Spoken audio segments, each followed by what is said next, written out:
बृहन्मुंबई महानगर पालिका शिक्षण विभाग work from home virtual training centre से मैं पूर्णिमा पांडे आप सभी का हार्दिक स्वागत करती हूँ। उत्कृष्ट गुणवत्तापूर्ण शैक्षणिक वीडियो जानने के लिए आइए पंछी डिजिटल एजुकेशन।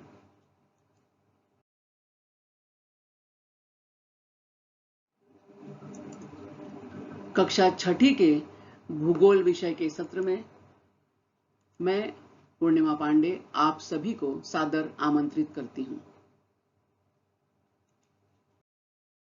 पाठ 2 रेखा जाल का उपयोग करें, भाग 2। चलो रेखाओं का उपयोग करें। इसमें हम स्थान और विस्तार के संबंध में कुछ प्रश्न देखेंगे। पहला प्रश्न है, ब्राजील की राजधानी ब्राजीलिया का स्थान किस अक्षांश और रेखांश द्वारा निश्चित किया जाता है? बच्चों, यहाँ हमें ब्राजील का मानचित्र हमारे सामने है और इसके आधार पर हम देखें तो 16 अंश दक्षिणी अक्षांश से 48 अंश पश्चिमी रेखांश के द्वारा ब्राजीलिया का स्थान निश्चित किया जाता है। और यहाँ पर हम देख रहे हैं 0 अंश पर हमारी भूमध्य रेखा। यदि ब्राजील देश 5 डिग्री 15 मिनट उत्तर अक्षांश रेखा से 33 डिग्री 45 मिनट दक्षिण अक्षांश रेखा के बीच स्थित है तो वह किन देशांतर रेखाओं के बीच स्थित है? यहाँ हम देख रहे हैं 34 डिग्री 45 मिनट पश्चिमी देशांतर से 73 डिग्री 48 मिनट पश्चिमी देशांतर के बीच ब्राजील देश स्थित है। ब्राजील देश का उत्तर दक्षिण विस्तार कौन कौन से गोलार्धों में पाया जाता है? यह है भूमध्य रेखा और हम देख रहे हैं कि ब्राजील देश भूमध्य रेखा के उत्तर में भी है, यानी उत्तरी गोलार्ध में भी है, और ब्राजील देश भूमध्य रेखा के दक्षिण भाग में यानी दक्षिणी गोलार्ध में भी है। तो इस तरह हम कह सकते हैं कि ब्राजील देश का उत्तर दक्षिण विस्तार उत्तरी गोलार्ध और दक्षिणी गोलार्धों में पाया जाता है। ये कर्क रेखा, यह है 0 देशांतर रेखा जो हमारे पृथ्वी को 2 गोलार्धों में बांटती है, पश्चिमी गोलार्ध और पूर्वी गोलार्ध। अब अगला प्रश्न है कि ब्राजील देश का पूर्व पश्चिम विस्तार कौन कौन से गोलार्धों में पाया जाता है? तो यहां पर हम देख रहे हैं कि ब्राजील पूर्ण रूप से पश्चिमी गोलार्ध में स्थित है। भूमध्य रेखा, मकर रेखा, कर्क रेखा, 0 देशांतर रेखा, और ब्राजील देश जो है 0 देशांतर के पश्चिम वाले भाग में है, यानी पश्चिमी गोलार्ध में है। तो ब्राजील पूर्ण रूप से पश्चिमी गोलार्ध में स्थित है। विश्व के मानचित्र में ब्राजील, और ब्राजील का हम यदि स्थान और विस्तार देखें तो यह 5 डिग्री 15 मिनट उत्तरी गोलार्ध से लेकर 33 डिग्री 45 मिनट दक्षिणी गोलार्ध के बीच में इसका उत्तर दक्षिण विस्तार है। और पूर्व पश्चिम विस्तार यदि हम देखें तो 34 डिग्री 45 मिनट पश्चिमी देशांतर से लेकर 73 डिग्री 48 मिनट पश्चिमी देशांतर के बीच है। साओ फ्रांसिस्को नदी का विस्तार किन रेखाओं के आधार पर लिखा जा सकता है? साओ फ्रांसिस्को ब्राजील की एक प्रमुख नदी है। यह ब्राजील के मिनस गैरेस राज्य के कैनास्त्र पर्वत से निकलती है। यहाँ हम देख रहे हैं, यह है साओ फ्रांसिस्को नदी का उद्गम स्थल, और यह नदी, इसका स्थान यदि हम बताएं इस नदी का, तो यह है 21 डिग्री दक्षिणी अक्षांश और 47 डिग्री 30 मिनट पश्चिमी देशांतर से लेकर यह आगे चलती है और यह अटलांटिक महासागर में मिल जाती है, जहां पर इसका स्थान है 7 डिग्री 30 अंश दक्षिण अक्षांश और 36 डिग्री 30 मिनट पश्चिम देशांतर। यह है उसका मुहाना, जहां पर वह अटलांटिक महासागर में मिल जाती है।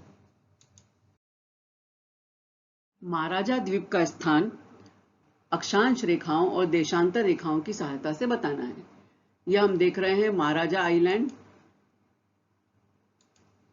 और इसका अक्षांश है 0.04 डिग्री उत्तरी अक्षांश और देशांतर है 51 डिग्री पश्चिमी देशांतर। महाराजा ब्राजील का एक बहुत ही खूबसूरत समुद्री किनारा है, बीच है, पर्यटन स्थल है। हर साल यहाँ हजारों सैलानी घूमने के लिए आते हैं।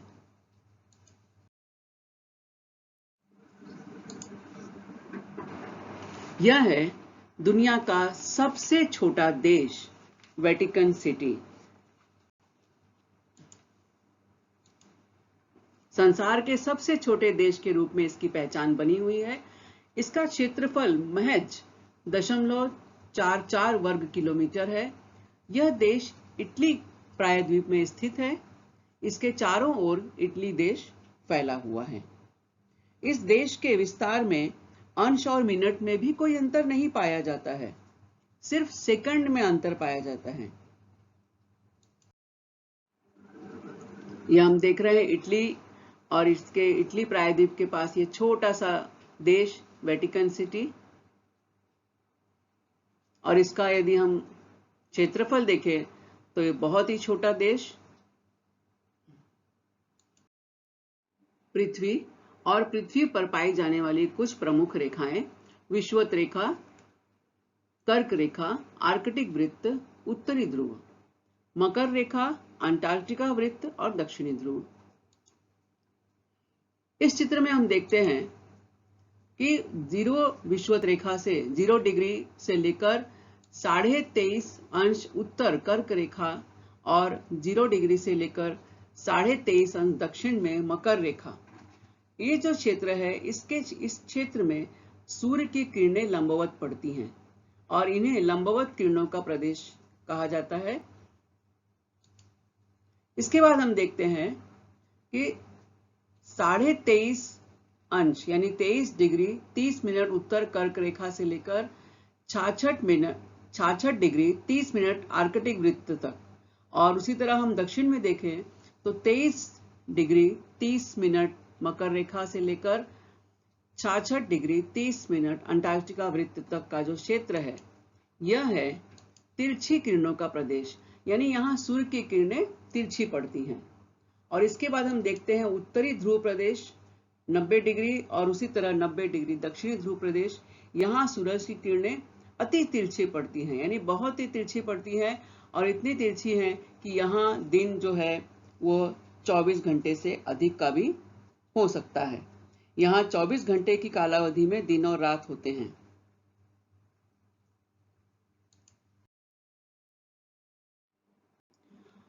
कुछ महत्वपूर्ण रेखाओं के बारे में हम जानेंगे। आप सोचेंगे रेखाएं और महत्वपूर्ण, बिल्कुल बच्चों, आर्कटिक रेखा, कर्क रेखा, विषुवत रेखा, मकर रेखा और अंटार्कटिक रेखा, ये कुछ महत्वपूर्ण रेखाएं हैं। और दो महत्वपूर्ण रेखाएं हैं 0 डिग्री देशांतर रेखा और 180 डिग्री देशांतर रेखा। पृथ्वी पर स्थान, समय और तिथि का निर्धारण आसानी से किया जा सके, इसी संदर्भ में काल्पनिक रेखाओं का निर्माण किया गया है, जैसे देशांतर रेखा, अक्षांश रेखा, भूमध्य रेखा तथा ग्रीनविच रेखा, ताकि हमें नेविगेशन तथा भौगोलिक जानकारी लेने में मदद मिल सके। रेखा, मकर रेखा और विषुवत रेखा। 23 डिग्री 30 मिनट उत्तर अक्षांश रेखा को कर्क रेखा कहते हैं। विषुवत रेखा से 23 डिग्री 30 मिनट उत्तर तथा 23 डिग्री 30 मिनट दक्षिण अक्षांश रेखा के बीच सभी स्थानों पर सूर्य किरणें वर्ष में 2 दिन लंबवत पड़ती हैं। पृथ्वी पर अन्य भागों में सूर्य किरणें कभी भी लंबवत नहीं पड़ती। 23 डिग्री 30 मिनट दक्षिण अक्षांश को मकर रेखा कहते हैं। तो साल भर ये जो सूर्य है कर्क रेखा और मकर रेखा के बीच ही विचरण करता है। तो इनके अलावा कर्क रेखा और मकर रेखा के अतिरिक्त पृथ्वी के किसी भी भाग में सूर्य किरणें कभी भी लंबवत यानी बिल्कुल सीधी नहीं पड़ती।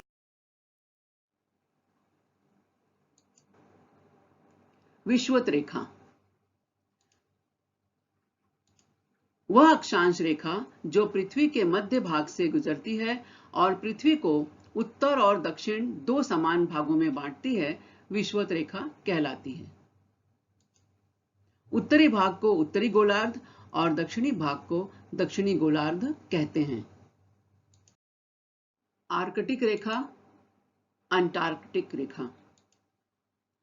अंटार्कटिक रेखा दक्षिणी गोलार्ध में अंटार्कटिका महाद्वीप के पास, इसीलिए इसका नाम अंटार्कटिक रेखा है। और आर्कटिक रेखा वहां पर उत्तरी गोलार्ध में आर्कटिक सागर है और उसी के नाम पर इसे हम आर्कटिक रेखा के नाम से जानते हैं।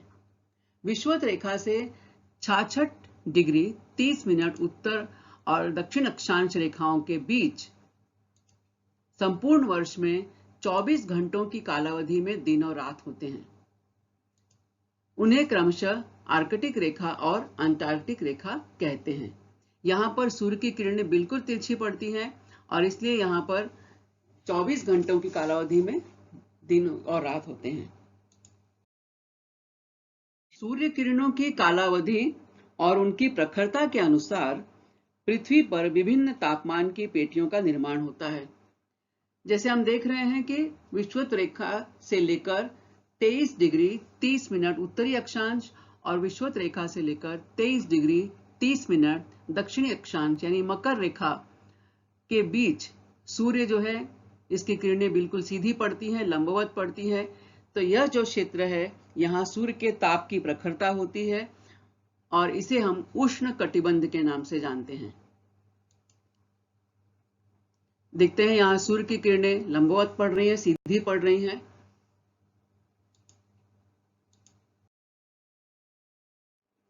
उसी प्रकार 23.5 अंश उत्तर अक्षांश यानी कर्क रेखा से लेकर 66.5 अंश उत्तरी अक्षांश के बीच का जो भाग है, वहां सूर्य की किरणें तिरछी पड़ती हैं, यानी सूर्य की किरणों की प्रखरता कम रहती है।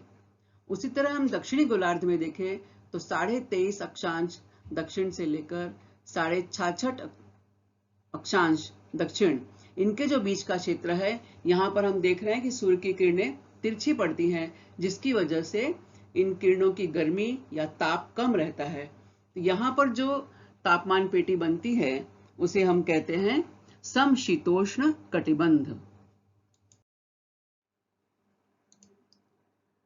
90 अंश उत्तरी ध्रुव और 90 अंश दक्षिणी ध्रुव पर सूर्य की किरणें वर्ष भर बिल्कुल तिरछी पड़ती हैं, एकदम तिरछी पड़ती हैं, जिनके कारण सूर्य की किरणों की प्रखरता या उनका ताप यहाँ बहुत कम प्रभावित करता है, ना के बराबर प्रभावित करता है। इस क्षेत्र में साल भर बर्फ छाई रहती है, बर्फ ही बर्फ चारों ओर रहती है और यह क्षेत्र जो है शीत कटिबंध के नाम से जाना जाता है।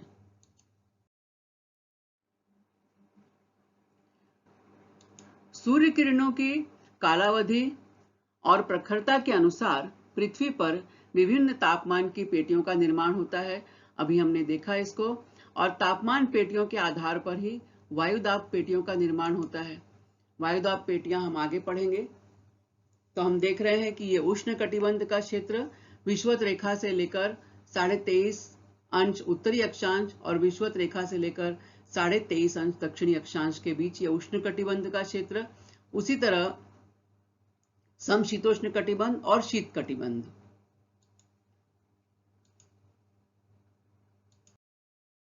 सूर्य की प्रखरता के कारण पूरी पृथ्वी पर अलग अलग ताप पेटियों का निर्माण होता है, अलग अलग कटिबंधों का निर्माण होता है और उन्हीं के अनुसार वनस्पति और प्राणी संसाधनों में भी विविधता पाई जाती है।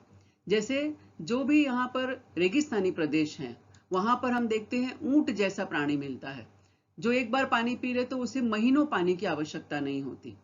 उसी तरह हम देखते हैं यदि सदाबहार वन क्षेत्र हैं, जो उष्ण कटिबंधीय प्रदेश के जो वर्षा वाले क्षेत्र हैं, जहां साल भर वर्षा होती है, वहां के जो जंगल हैं वो हरित साल भर हरे भरे रहते हैं, घने वृक्ष पाए जाते हैं, चौड़ी पत्तियों वाले वृक्ष पाए जाते हैं।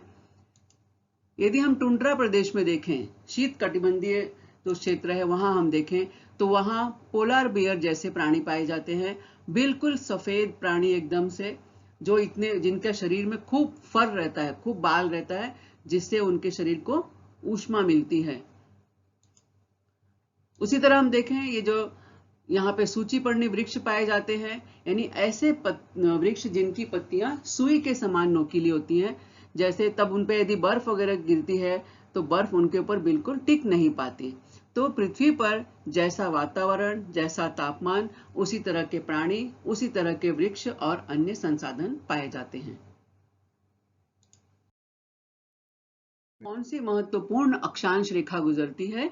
इस अक्षांश रेखा के कारण भारत के किस प्रदेश में लंबवत सूर्य किरणें कभी भी नहीं पड़ती, और कौन सा प्रदेश लंबवत किरणों को वर्ष में 2 दिन अनुभव करता है?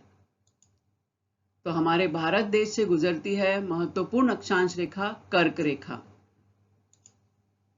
और यह कर्क रेखा भारत के 8 प्रदेशों से गुजरती है: गुजरात, राजस्थान, मध्य प्रदेश, छत्तीसगढ़, झारखंड, पश्चिम बंगाल, त्रिपुरा और मिजोरम। और इस कर्क रेखा के कारण भारत में कर्क रेखा के उत्तर की ओर के प्रदेशों में लंबवत सूर्य किरणें कभी भी नहीं पड़ती। आओ जानें कि क्यों ऐसा होता है। कर्क रेखा और ये मकर रेखा। हमारा देश भारत उत्तरी गोलार्ध में स्थित है। कर्क रेखा भारत के मध्य स्थान से गुजरती है और सूर्य की किरणें वर्ष भर कर्क रेखा और मकर रेखा के बीच लंबवत पड़ती हैं, यानी कर्क रेखा के उत्तर की ओर नहीं जाती और मकर रेखा के दक्षिण की ओर नहीं जाती। तो हम यदि भारत देश के संदर्भ में इसे देखें तो कर्क रेखा से उत्तर में जो भी स्थान हैं, उन स्थानों पर सूर्य की किरणें लंबवत कभी भी नहीं पड़ती। और कर्क रेखा के दक्षिण का स्थान हम देखें तो कर्क रेखा से जो दक्षिण की ओर के प्रदेश हैं, वहां वर्ष में 2 दिन उन्हें लंबवत किरणों का अनुभव लेना पड़ता है। जीरो देशांतर रेखा, या जिसे हम प्रमुख देशांतर रेखा भी कहते हैं। भूमध्य रेखा या इक्वेटर विषुवत रेखा हमारी पृथ्वी को 2 गोलार्धों में बांटती है, उत्तरी गोलार्ध और दक्षिणी गोलार्ध। इसकी जानकारी हमने ली है। और उसी तरह यह जीरो देशांतर रेखा या प्रमुख देशांतर रेखा हमारे पृथ्वी को 2 प्रमुख गोलार्धों में बांटती है, पूर्वी गोलार्ध और पश्चिमी गोलार्ध। रेखा प्रमुख देशांतर रेखा, यह रेखा इंग्लैंड के ग्रीनविच शहर से गुजरती है, इसलिए इसे ग्रीनविच रेखा भी कहा जाता है। और यह ग्रीनविच रेखा या जीरो देशांतर रेखा, प्रमुख देशांतर रेखा, इंग्लिश में इसे कहते हैं प्राइम मेरिडियन रेखा। सो प्राइम मेरिडियन लाइन या प्रमुख देशांतर यह विश्व मानक समय तथा विभिन्न देशों के मानक समय के बीच मेल स्थापित करने का काम करता है। यह देशांतर ग्रीनिच देशांतरीय रेखा GMT, ग्रीनविच मीन टाइम के रूप में भी जाना जाता है। यानी जब इस देशांतर रेखा पर, प्रमुख देशांतर रेखा पर दोपहर के ठीक 12 बजते हैं, तो उसी के संदर्भ में विश्व के अन्य स्थानों के समय की गणना की जाती है। दुनिया भर में एकरूपता बनाए रखने के लिए विश्व की समय सारणी और तारीख को एकजुट करने के लिए अंतरराष्ट्रीय तिथि रेखा तैयार की गई थी। 180 देशांतर रेखा यह महत्वपूर्ण देशांतरीय रेखा है। प्रमुख देशांतरीय रेखा से पूर्व और पश्चिम की ओर 180 देशांतर रेखा तक अन्य देशांतरीय रेखाएं बनाई जाती हैं। 180 डिग्री देशांतर रेखा के संदर्भ के द्वारा ही अंतरराष्ट्रीय तिथि रेखा का विचार किया जाता है। यानी 0 डिग्री देशांतर रेखा को हम प्राइम मेरिडियन या प्रमुख देशांतर रेखा कहते हैं, और 180 डिग्री देशांतर रेखा के आधार पर एक रेखा खींची गई है, काल्पनिक रेखा, जिसे हम अंतरराष्ट्रीय तिथि रेखा या इंटरनेशनल डेट लाइन के नाम से जानते हैं। यह अंतरराष्ट्रीय तिथि रेखा प्रशांत महासागर के बीचों बीच उत्तर से दक्षिण की ओर खींची गई एक काल्पनिक रेखा है। इस रेखा पर तिथि या दिनांक का परिवर्तन होता है। आपके पाठ्य पुस्तक में कुछ प्रश्न दिए हुए हैं। आमने सामने वाली देशांतर रेखाओं से तुम्हारी समझ में क्या आता है? तो बच्चों, ये सीधा सीधा इसका अर्थ होता है कि किन्हीं भी दो आमने सामने की देशांतर रेखाओं के अंशात्मक मूल्यों का योग 180 डिग्री होता है। अभी इसके नीचे उदाहरण के द्वारा हम समझेंगे इसको और अच्छी तरह से कि निम्न देशांतर रेखाओं के सामने वाली देशांतर रेखाएं कौन कौन सी हैं? 90 डिग्री पूर्व, 170 डिग्री पश्चिम, 30 डिग्री पूर्व, 20 डिग्री पश्चिम। तो सबसे पहले हमें जो भी रेखा दी गई है उसके सामने की देशांतर रेखा निकालना है। तो यहाँ पर जो भी आपको देशांतर दिया गया है, पूर्व दिया है तो उत्तर में पश्चिम हो जाएगा जब उसका आंसर हम निकालेंगे। यदि पश्चिम दिया है तो आंसर में वो पूर्व हो जाएगा। ये इतना नियम ध्यान में रखो।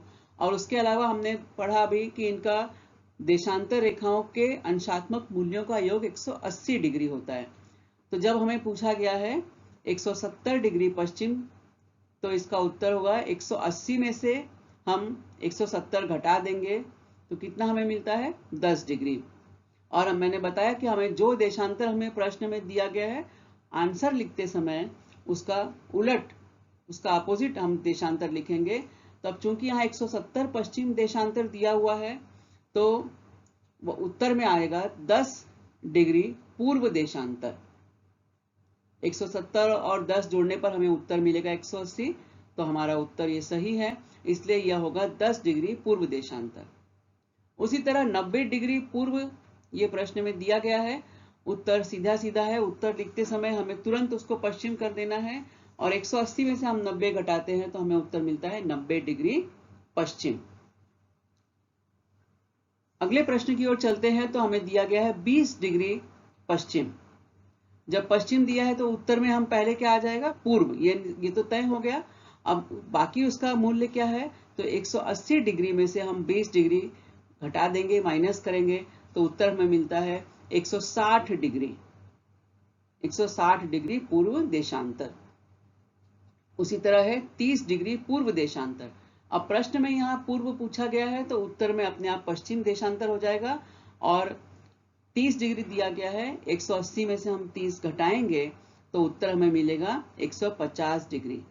तो उत्तर होगा 150 डिग्री पश्चिम देशांतर। के उपयोग के विभिन्न पहलुओं को जाना, कई महत्वपूर्ण रेखाओं के बारे में जाना। यदि आपको ये वीडियो अच्छा लगा हो तो इसे लाइक भी करें, सब्सक्राइब भी करें। कमेंट बॉक्स में अपनी प्रतिक्रिया, अपने सुझाव भी अवश्य दें। हम मिलेंगे अगले वीडियो में। तब तक के लिए धन्यवाद।